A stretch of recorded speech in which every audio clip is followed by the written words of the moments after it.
Do you see any situation in which, I mean, it just seems like anything is possible, and if they get a green light, like they're willing to get creative, put together any type of fight. Like, what percentage chance would you say is that Jorge is your next opponent? 100%? Are we at 99%? What percentage would it be? 30%? We're at 100%. We are at 100%. This is the guy that you know, like I've said it over and over again. Anything you say about me to me can and will be used against you. And he has just stepped over that line to where it's 100%. That's the fight that I want. That's the fight that makes sense. That is the next victim. And look what they just pulled. I mean, look at the situation they just pulled. You ran your mouth. You said you wanted to fight. All right, let's do it. Then all of a sudden, it wasn't working out for you. So you pulled out of the fight. So, you know, it sucks, but it is what it is. He, for sure, has won a date with me. He's got a golden ticket with his name on it. He's won a date. That's the next guy that I'm going to step inside that octagon and put my hands on. If you had a preference, would you like to go to Fight Island, or you're like, you know what, Fight Island sounds good? Absolutely. Yeah. No, absolutely. My Jill, like I said, I want to fight him in an empty arena. I really want to fight him in an empty arena. And like, you know, I know they tweeted and made a big deal about when he was called Ponytail back in the day. I guess that was his nickname, Ponytail, when he was fighting in the backyard. It is what it is, but I want to see how he's going to react stepping inside the cage with me when there's no fans around. Mm-hmm. There's no one to scream, no one to cheer for him. Just him getting pummeled, taken down, dropped on his neck, dropped on his head. I might suplex him a couple times. I mean, Ruslan Khabilov did all kinds of stuff to him, so I might just reenact that, you know. So, absolutely, that Fight Island sounds good. Yeah. As long as there's, you know, it doesn't matter if there's people there. If there's nobody there, it doesn't matter. I get the same paycheck beating people up.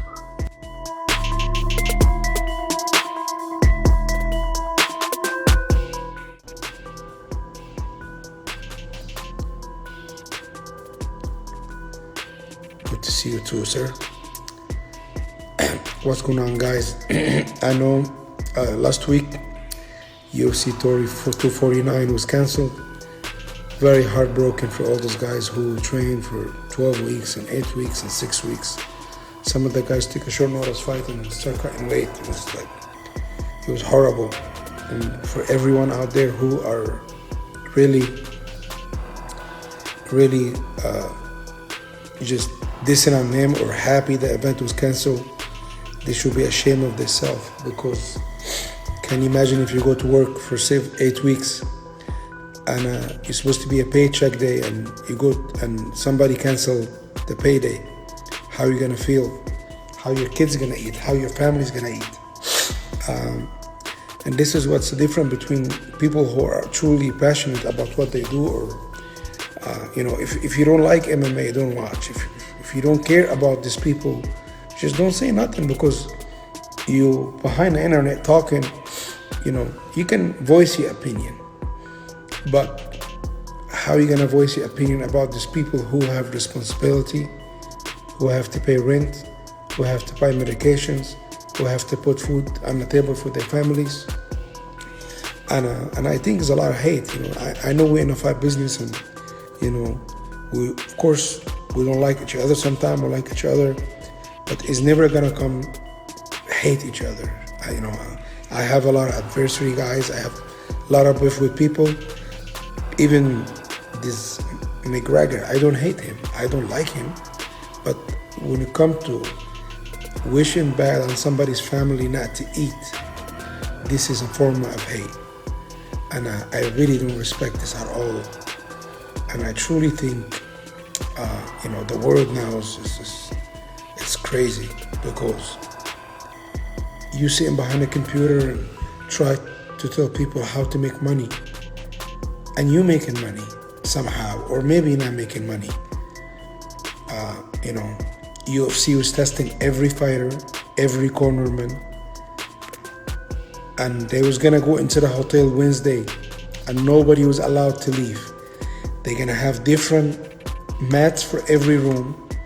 They're gonna have everybody tested, room service, and I feel you going to the fight was safer than going to the grocery store. Assalamu alaikum. Abdulmanab Nurmagomedov, guys, this is my big brother. Abdulmanab, Khabib father. He's one of the greatest coaches. He's the godfather of Russia MMA. Without him, there was no Khabib, there was no Rustam Kadyrov, or many Russian fighters come up under him, and a lot of people follow what he does.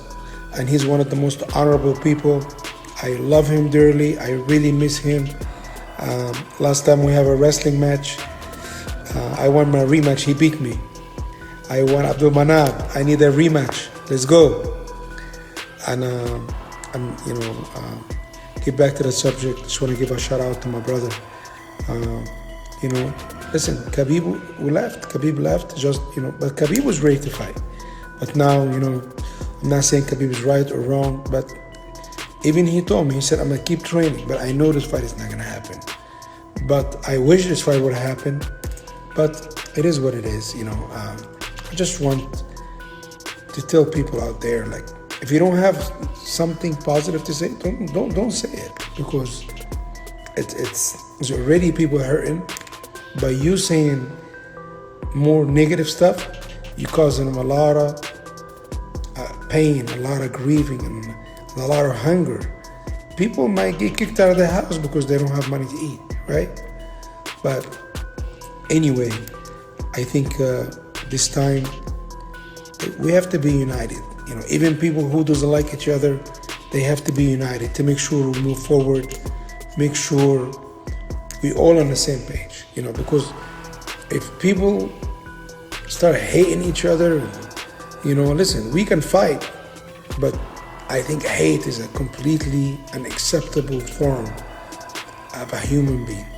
As a Muslim, we have to forgive, I know sometimes I go crazy with people, I talk crazy, I fight with people, but at the end of the day, I never allowed myself to hate somebody.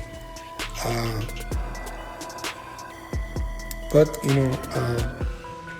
I want this fight to go forward, My family's okay, but a lot of families not okay. And I'm gonna do my best to help the people I know who's in my circle to make sure they okay. That's it.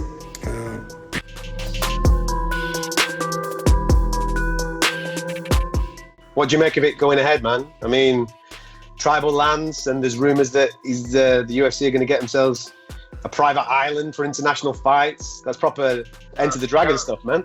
Sounds crazy, man. It sounds like a Bruce Lee movie, like Enter the Dragon or something. Like you're gonna go to this undisclosed location and fight numerous fighters and all this craziness. I love it, man. It's entertainment. It's amazing. God bless everybody fighting on the card, the cameraman, every single person, because I'm a big sissy, man. I'm at home, as you see, and I'll be home. Actually, some of my friends make fun of me because I'm more of the radical one, I'm like, if I could train at home, why am I gonna risk going out? I could order my groceries online, get dropped off at the front, come through with the ET suits and spray that down, wipe it up. We're good over here, man. I'm good, so I really look at those people as brave ass. Thank you for doing what you're doing. No,